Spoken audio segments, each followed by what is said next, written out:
shalli ala Muhammad wa ala ali Muhammad. Yang pertama yang sama-sama kita hormati pengurus mushola kita yang telah menyiapkan susunan acara pada hari ini istimewa ya. Sebenarnya ini Pak Idris ya hari ini, tapi dimintakan oleh pengurus, jadi kita harus patuh kepada pengurus karena sudah kita sepakati ya kan. Jadi ini kan namanya bina mental. Kalau bina mental itu kita masukkan ke area 1, perubahan pola pikir, mindset, termasuk bintal ini jadi area 1 ini Pak Rahman. Jadi saya harap Bu Niska absennya jalan, yang tidak ikut hari ini nanti atasan masing-masing ngasih pengertian, diambil absennya.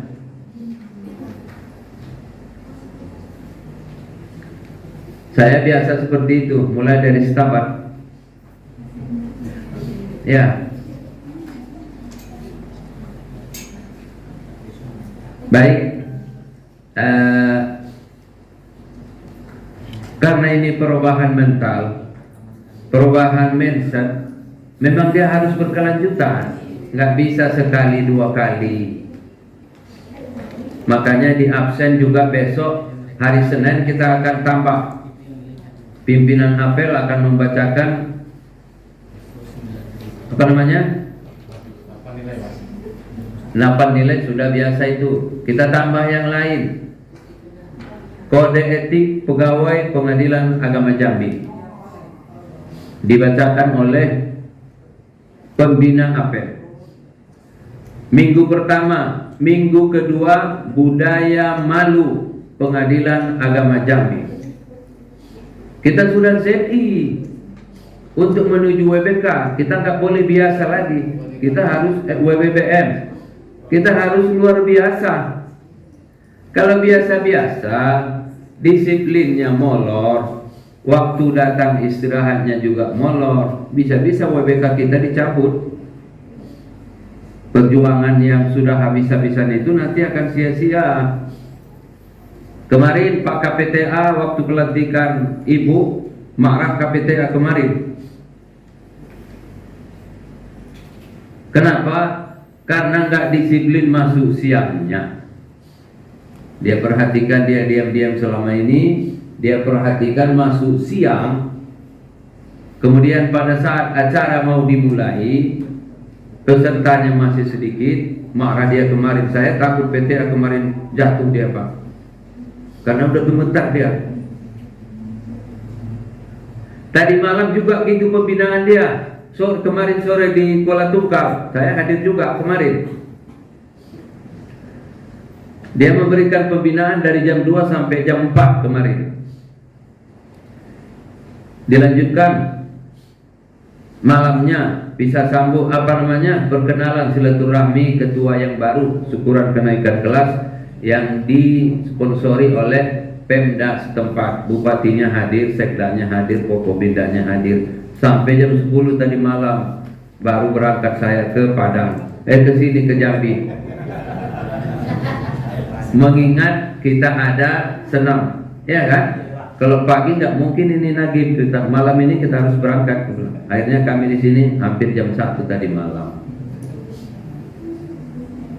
Ya, jadi kita harus disiplin bahwa yang ceramah di sini ini tujuannya adalah untuk mengingatkan kita. Hari ini dapat 1 kalimat pun jadi, tapi diamalkan. Ya kan? Besok yang lain ceramah dapat 1 kalimat lagi, diamalkan.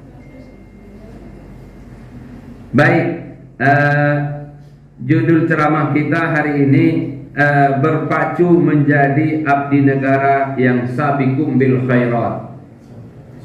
Menjadi abdi negara yang sabiqum bil khairat.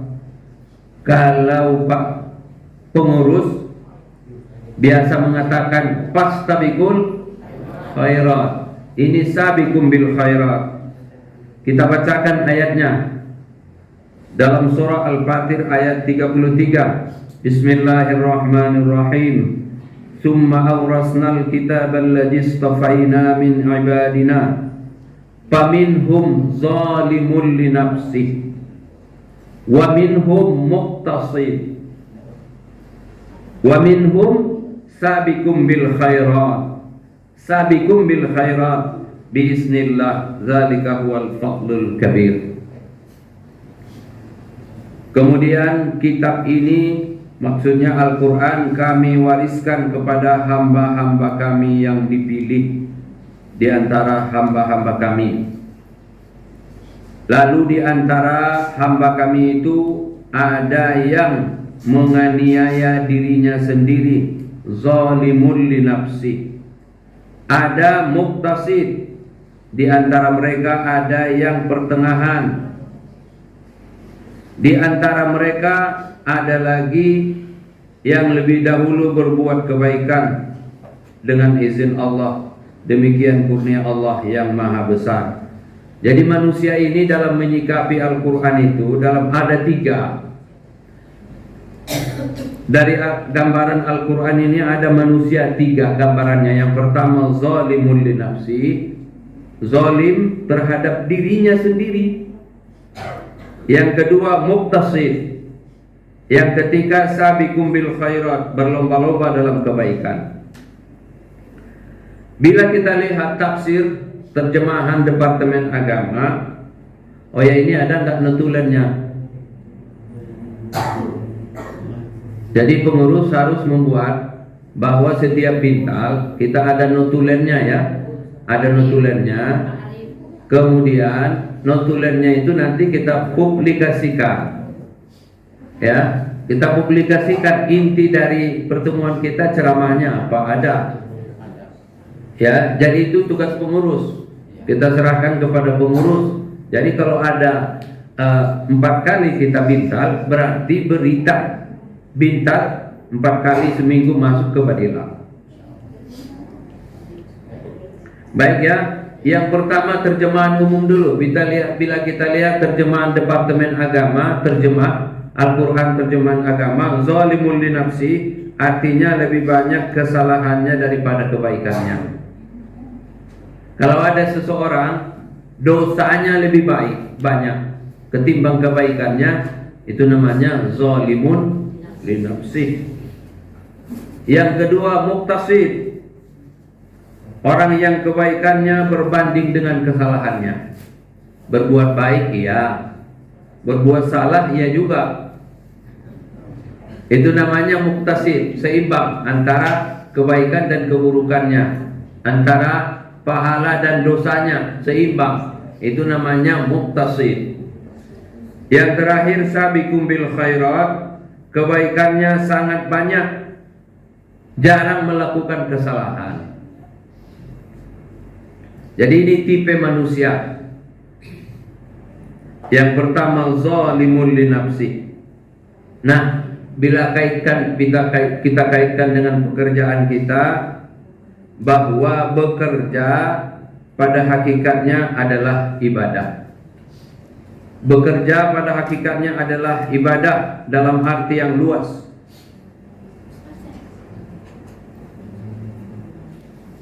Jadi beribadah itu tidak hanya yang berkaitan dengan ritual semata-mata, yang hanya hubungan manusia dengan Allah, hablum minallah. Tetapi lebih dari itu, ibadah itu dalam arti luas adalah setiap pekerjaan seseorang yang diniatkan semata-mata karena Allah Subhanahu wa taala. Jadi kita bekerja, mengonsep putusan, membuat berita acara, menyampaikan relas panggilan, kalau itu diniatkan karena Allah, itu akan berpahala.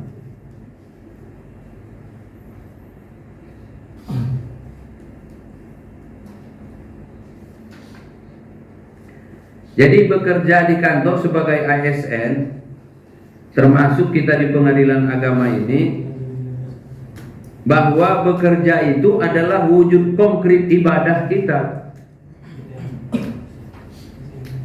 bekerja wujud konkret ibadah kita kepada Allah bila diniatkan karena Allah Subhanahu wa taala. Tapi kalau hanya mengharap gaji saja, hanya mengharapkan gaji, menginginkan gaji, berarti gajilah yang dapat. Tapi kalau diniatkan karena Allah, itu akan bernilai ibadah.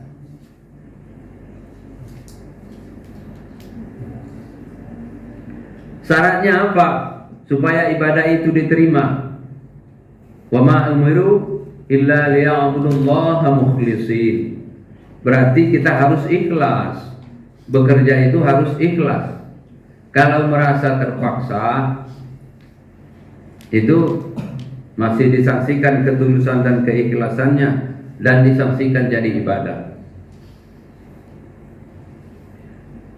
Jadi di samping kita mengharapkan gaji, juga kita jangan lupa akhiratnya, biar seimbang antara kewajiban dan hak kita. Jadi dalam bekerja ini kita juga di PA ini, di pengadilan agama ini berbeda-beda. Ya, mafhum mukhalafah dari surah Al-Fatir ini bila kita perhatikan di antara ASN, pegawai pengadilan agama, ini bisa kita maknai. Yang pertama, ada pegawai yang zalim pada dirinya. Ada pegawai yang zalim pada dirinya. Sebab tidak melaksanakan kewajiban sebagaimana mestinya. Jadi kalau ada pegawai yang tidak melaksanakan sebagaimana mestinya, itu namanya zalimul li nafsi. Ciri-ciri pegawai yang zalimul li nafsi, menganiaya dirinya sendiri, ini dapat dilihat biasanya ya. Biasanya seringkali menuntut hak-haknya. Kalau menuntut hak dia nomor satu. Tapi kalau kewajiban dia lalai. Paham maksudnya ini kawan-kawan kan? Kalau ini apa namanya, haknya dituntutnya betul-betul, sementara kewajibannya abai dia. Ciri-ciri yang seperti ini kita lihat ya. Orang yang lalai akan kewajibannya bisa kita lihat. Yang pertama, sering tidak disiplin dalam bekerja. Jam 8 masuk, dia jam 8 lewat. Jam 8 jam kerja, dia buat jam sarapan.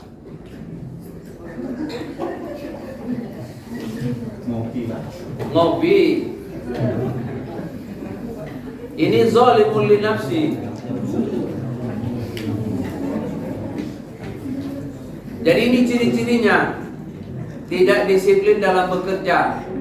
Jam 8 itu jam makan, jam ngopi, jam merokok atau jam kerja? Jam kerja kan? Jam kerja. Ciri-cirinya apa lagi yang zalimul li nafsi tadi? Telat masuk kantor, tidak memenuhi target kerja, SKP-nya dikarang-karang, PKP-nya disiasati. Iya kan? PKP-nya yang seharusnya hanya sekian targetnya, tapi diutak-atik dia. Ini ciri-cirinya.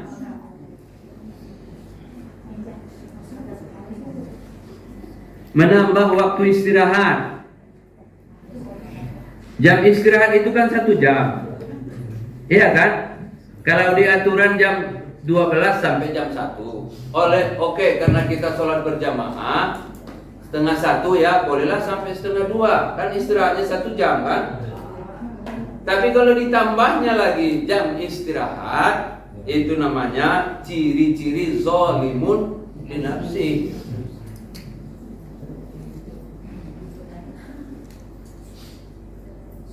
ada perintah atasan nggak dikerjakan, malah tidak memberikan pelayanan yang terbaik kepada masyarakat. Ya, apalagi cirinya yang seperti ini, sering ngeluh, banyak kali putusan, banyak kali berita acara, banyak kali ini, mencari 1000 alasan. Ini dia ciri-cirinya, zalimun li nafsi. Itu yang pertama. Yang kedua, menurut versi Al-Quran, muqtasid, orang yang pertengahan, sebanding kebaikannya dengan keburukannya. Bila kita kaitkan dengan ASN, ini ada ciri-cirinya. Yang pertama seperti ini, muqtasid, pegawai yang biasa-biasa saja, bisa disebut sebagai kelas menengah ASN. Biasanya dia bekerja sesuai dengan SOP, standar operasional prosedur, ya. Dia bekerja sesuai SOP, tidak mau bekerja lebih, tetapi juga tidak mau bekerja kurang. Datang tepat waktu, pulang tepat waktu. Ini muqtasid. Kewajibannya dilaksanakan tanpa mau melihat kewajiban yang lain. Contohnya, orang ber-APM dia tidak mau APM, orang ber-ZI dia tidak mau ikut ZI. Ini muqtasid. Kelompok ini masih jauh lebih baik ketimbang pertama, zalimun li nafsi. Padahal APM, ZI itu kewajiban kita, iya kan? Meskipun nanti itu akan diintegrasikan antara APM dengan ZI, itu nanti akan diintegrasikan, akan jadi satu nanti dia.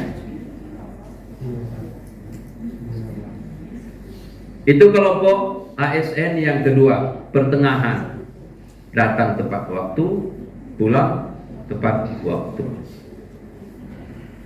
dan tidak mau tahu dengan kewajiban orang lain.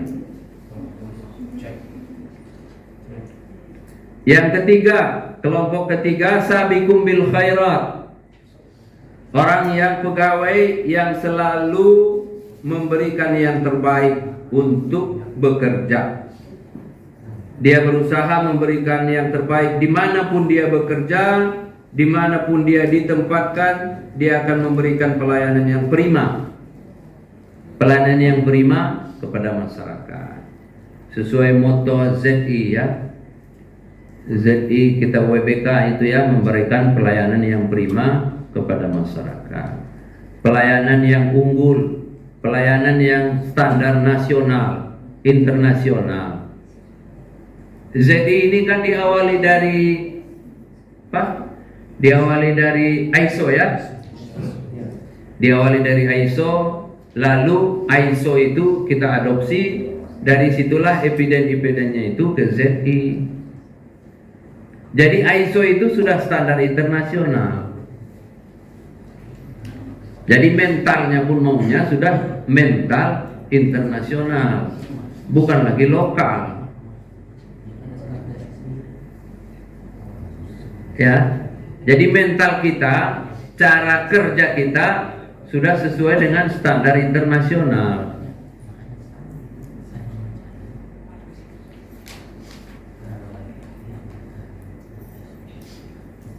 Jadi ciri-ciri pegawai yang sabiqum bil khairat, selalu memberikan yang terbaik yang menjadi kewajibannya. Kadang tidak sebanding antara gaji yang diterima dengan beban pekerjaannya. Malah dia memberikan inovasi pelayanan, memberikan inovasi pelayanan yang memberikan kemudahan kepada masyarakat.